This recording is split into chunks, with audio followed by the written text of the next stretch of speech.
Shrimati K K Shailaja teacher.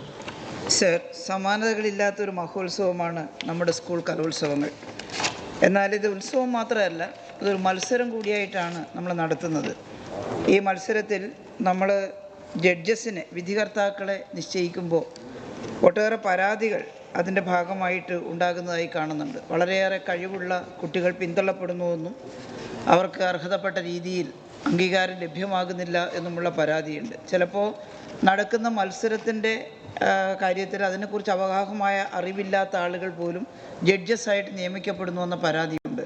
അതുകൊണ്ട് തന്നെ കലോത്സവ വിധികർത്താക്കളുടെ നിയമനം സംബന്ധിച്ചിട്ടുള്ള നിലവിലെ സംവിധാനം പരിഷ്കരിച്ച് കുറ്റമറ്റൊരു സംവിധാനം നിലവിൽ വരുത്താൻ സർക്കാർ ആലോചിക്കുന്നുണ്ടോ? Yes minister.